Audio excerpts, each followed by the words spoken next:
welcome back to my class. This is Romana Ali. I hope you all are doing well. In today's class, we are going to start a new chapter, and the name of our chapter is breathing and exchange of gas. So here firstly I'll draw a human body, diagrammatic representation I'll give you. A human body is made up of some structural and functional units. In your lower classes you have already studied about this, that the human body is made up of a number of cells. Millions of cells are present in our body, and because of the presence of cells only we can be able to carry out the different life processes. The basic and the structural unit of the living organisms, cell. So here this one is our cell. How one wall is made up of bricks, likewise our body is made up of different cells, and different cells are able to carry out the different functions. So whatever the cells that are present in our body, they need some energy to do different activities. To do any work we need energy. We get the energy by burning certain things. So it doesn't mean that we are going to light up a matchstick and we are going to burn ourselves to get the energy. No, it's not like that. But burning of glucose should take place. Burning of certain substances should take place to get the energy in our body. So we are not going to take heat energy or light energy. For example, if you are going to burn pieces of wood, then we get these kind of energies like heat energy and light energy. But our body requires chemical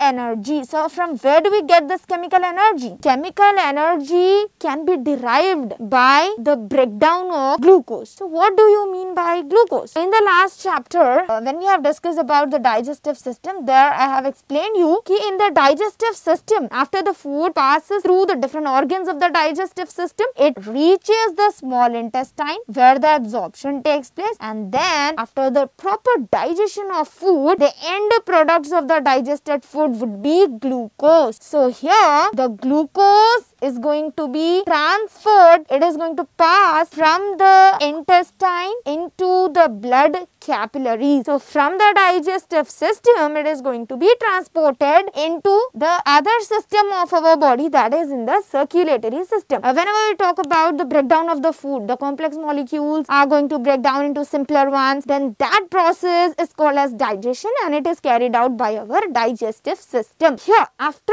the end products are formed, that means after the proper digestion the end products are going to be produced. These end products needs to be transferred into our blood so that blood can take end products, blood can take that glucose to all the cells of our body. So here glucose is transferred to the blood capillaries. This glucose is passed to the different cells of our body. So here G. Now when this glucose combines with the oxygen, here from where do we get the oxygen? By inhaling the air we get the oxygen. In the chapter breathing and exchange of gases, we are going to learn how the air is going to enter in our body and how it is going to be transported into the blood capillaries, and then from the blood capillaries it is going to be transported into the different cells of our body. This oxygen combines with the glucose and it gives energy. Chemical energy is produced. The name of our energy is ATP. ATP is an energy molecule. So here the full form of ATP is adenosine triphosphate. Now the question is, from where do we get this oxygen? So our other system is responsible to give the oxygen, to transport the oxygen into the cell, and that system is called as respiratory system. So respiratory system means the lungs. Lungs, they takes up the oxygen, they give this oxygen to the blood capillaries, and again the role of blood capillaries is to circulate this oxygen, is to transport this oxygen into the different cells that are present in our body. So this is how the oxygen is going to be given to the different cells. So when the oxygen reaches the cell, when the glucose reaches the cell, both of them shows some reaction. Breakdown of glucose takes place. Burning of glucose takes place because of the presence of oxygen. So after the glucose burn, it releases some amount of energy. Chemical energy is going to be released, and the name of the chemical energy is adenosine triphosphate. Along with the energy, some waste material is also generated, and that waste material is our carbon dioxide. So this gas is not at all useful for us. If the carbon dioxide is accumulated in our body, we may die. So it should be removed out of our body. It should be sent out of our body, carbon dioxide. So now what happens? Again, this carbon dioxide is taken up by the blood capillaries, and after the blood capillaries takes the carbon dioxide, gives the oxygen to the different cells. Now this carbon dioxide is passed on to the lungs, and from the lungs it removes out of our body. This is how the respiration, this is how the exchange of gases takes place. After the oxygen comes into the lungs, then lungs sends this oxygen into the blood capillaries, and blood capillaries takes that oxygen into the cell. In the cell, what happens? This glucose is going to be broken down because of the presence of oxygen, and as soon as the glucose gets break down, it releases energy in the form of ATP. It also releases some waste product, that is carbon dioxide. This carbon dioxide is taken up by the blood capillaries. So here blood capillaries are acting as a mediator, and blood capillaries, heart and blood vessel, this is another system of our body, and we call this system as circulatory system because its function is to circulate the different products into the different cells of our body. So circulation, it is for the purpose of circulation. Now the blood capillaries, they takes up the carbon dioxide, they give this carbon dioxide to the lungs, and lungs pass out this carbon dioxide from our body. This is how the oxygen is given to the different cells of our body, and the carbon dioxide is removed from the cells of our body. So this is the basic thing that we need to remember whenever we learn about breathing and exchange of gases. Now let us see what are the different organs that forms our respiratory system. Now when you look at the human body, the upper part of the human body shows two cavities. Here in between these two cavities you can see a structure like this. This structure is called as diaphragm. Below the diaphragm, the cavity which is found, it is called as abdominal cavity, and above the diaphragm we can see a cavity, and we call this cavity as thoracic cavity, and in the thoracic cavity the respiratory organ called lungs are present in this way. Here the lungs are situated in the thoracic cavity. So whenever we talk about where the lungs are present, then they are found in the thoracic cavity which is present above the diaphragm. Now let us see the different organs that are present in our respiratory system. So here our mouth is present, buccal cavity is found here. In our nose, two holes are found. We call these holes as nostrils, and this is the opening from where the air enters into our body. And here a chamber is found. This chamber is called as nasal chamber. So from the nostrils the air enters into the nasal chamber. Now these two, buccal cavity and the nasal chamber, are going to open in a common passage. We call this passage as both buccal cavity and nasal chamber are going to open in a common passage. The upper portion which is found near the mouth, this common passage is called as pharynx, and it is divided into three parts. The part of the pharynx which is present near the nasal chamber, this part is called as nasopharynx. The part which is present near our mouth, it is called as oropharynx, and here below the oropharynx a region is found, and we call this region as laryngopharynx. So basically pharynx shows three regions: nasopharynx, oropharynx and laryngopharynx. Now this common passage is a pipe-like structure which we named as pharynx, and it is a common passage for both food and also for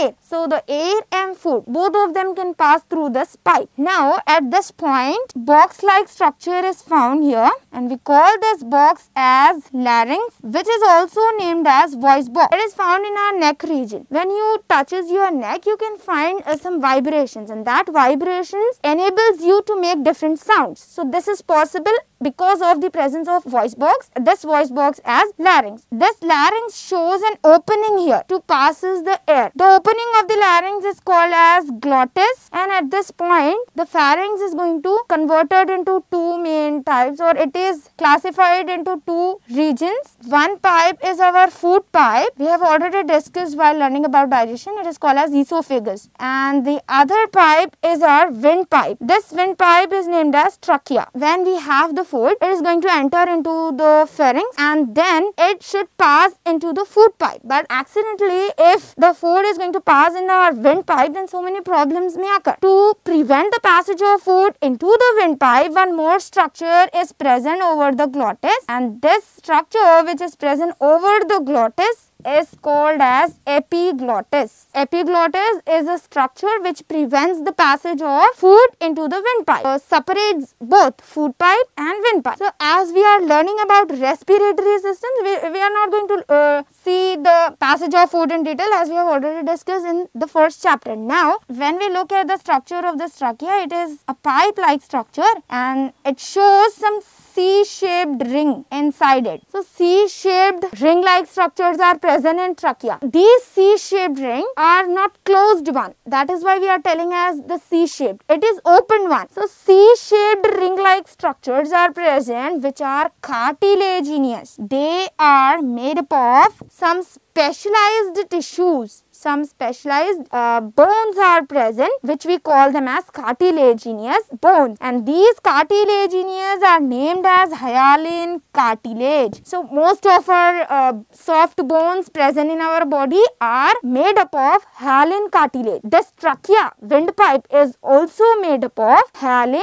cartilage C-shaped ring-like structures. So what is the purpose? Why these C-shaped ring-like structures are found in the windpipe? So the purpose of these rings is to allow the easy passage of the air. If these rings would not present, then the air that we inhale, it needs to put some pressure to move inside the lungs. So to prevent that pressure, for easy passage of air, these rings are open and they are for the purpose of air passage. So I hope it's clear to you. Let's recall the different parts that are present in our respiratory system. Before we learn about the major respiratory organs, that is lungs. So here nostrils are present, which are holes through which the air enters into the nasal chamber. Here mouth opens into the buccal cavity. Both nasal chamber and buccal cavity are going to open into a common passage, that is in pharynx. Pharynx shows three parts: nasopharynx located near the nasal chamber, oropharynx located near our mouth, and laryngopharynx below the oropharynx. One more thing that we need to remember here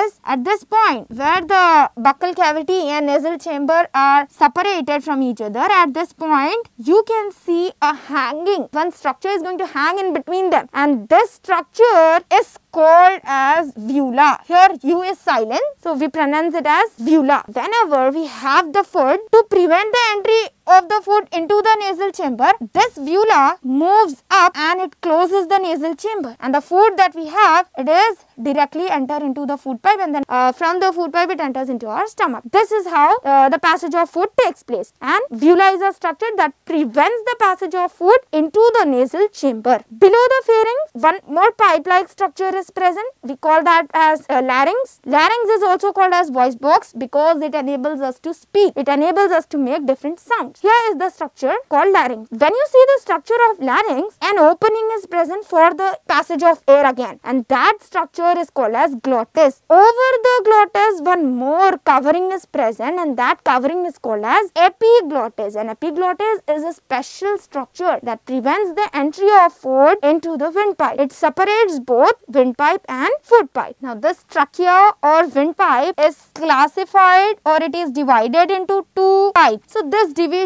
of trachea takes place at a position called T5. Now I'll explain you what do you mean by this T5. When you look the back of the human body, then from the neck one bone is starting, it is initiating, and it is going to end till the end of our back. So that bone is called as spinal cord, or we can call that bone as vertebral column. This vertebral column is made up of small bones, and that bones are called as vertebrae. So if we draw the structure like this is our neck. From here small bones are attached to each other and they form a chain. This chain is called as vertebral column, and these small bones are called as vertebrae. Now the bones, the vertebrae, which are present in this region, in the middle region of the vertebral column, we call these vertebrae as thoracic vertebrae. So these thoracic vertebrae are present below the neck, at the back of our body. and these bones are of different types. Like the one bone that is present in the thoracic vertebrae, it is termed as T1, then T2, T3, T4, T5. Likewise, 17 bones are present in thoracic vertebrae, but here this is our front portion, chest cavity, or we call this as a thoracic cavity. So here trachea is going to extend, and at the bone T5 it divides into two pipe like structure. I hope it is clear to you. Here this windpipe is coming down at the region T5 bone of our thoracic vertebrae. It breaks, it divides into two pipe like structure again, and in these pipes also rings are present, cartilaginous rings are present for the easy passage of air. This pipe is called as primary bronchi. Now this primary bronchi is again classified into different branch like structures. It is going to be extended again. These extensions of primary bronchi also shows ring like structures, and we call these as secondary bronchi.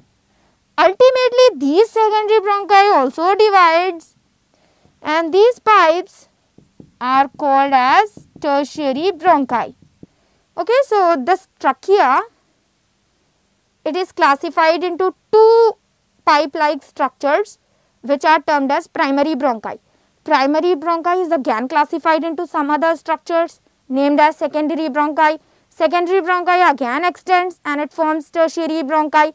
Likewise, primary, secondary and tertiary bronchi are present. Now, some more extensions we can see, but we do not call them as quaternary or some other bronchi. The extensions of the tertiary bronchi are very small and they do not show ring like structures. Their diameter is also very less when compared to the bronchi. So, these branch like structures that are arising from the tertiary bronchi, we call these as initial bronchioles. They are very small. Their diameter is very less when compared to the bronchi. So, this initial bronchioles are again classified. They are going to divide it many a times, and after the division takes place, then finally the bronchioles that are found at the end, they are termed as terminal bronchioles.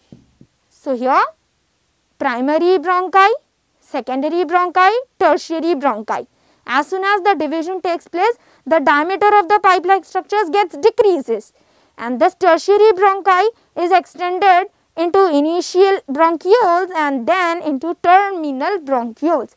So, this is how the classification takes place: trachea into bronchi, then bronchi into bronchioles. Bronchi are of three types: primary, secondary and tertiary, and bronchioles are initial and terminal. Terminal means end point. So, at the end, whatever the bronchioles are present, we call them as terminal bronchioles. Now, at the end of the terminal bronchioles, some balloon like structures are found. A duct is present. That duct is called as alveolar duct, and to this duct sac like structures are found which are named as alveoli. In singular form, we call this structures, balloon like structure, as alveolus, but in the plural form we call them as alveoli. Here the lungs are found. So, this is how the different parts are present in our respiratory system. Let us have a quick recap of all the parts that are present in our respiratory system. The opening, the holes that are found in our nose, they are called as nostrils, and these nostrils passes the air into the nasal chamber. From the nasal chamber it enters into the pharynx, that shows three regions, and from the pharynx it enters into the larynx. Larynx shows a special structure, that is epiglottis. The function of the epiglottis is to prevent the entry of food into the windpipe. Now, the windpipe arises. This windpipe is called as trachea, and trachea is divided into two pipe-like structures again. These pipe-like structures are called as primary bronchi. Then they are classified into other branches. They are termed as secondary bronchi. Then other classification shows the tertiary bronchi. Then finally, these tertiary bronchi are extended and they show the presence of initial bronchioles and terminal bronchioles. In the terminal bronchioles, we can see structural and functional unit of lungs. So, structural and functional unit of lungs are our alveoli. So, alveoli are sac-like or balloon-like structures that are found at the end of terminal bronchioles. And why do we call these structures as structural and functional unit? Because the function of alveoli is very essential. They help in carrying out the exchange of gases. The oxygen which is taken up by our lungs, when it reaches the alveoli, then alveoli are the units that are responsible to transport the oxygen into the blood capillaries. So, this is the reason why we call these alveoli as the functional unit of our respiratory system. This is about the different organs that are found in the thoracic cavity that helps in carrying out the process of respiration. That's all for today. Meet you in next class. Thank you.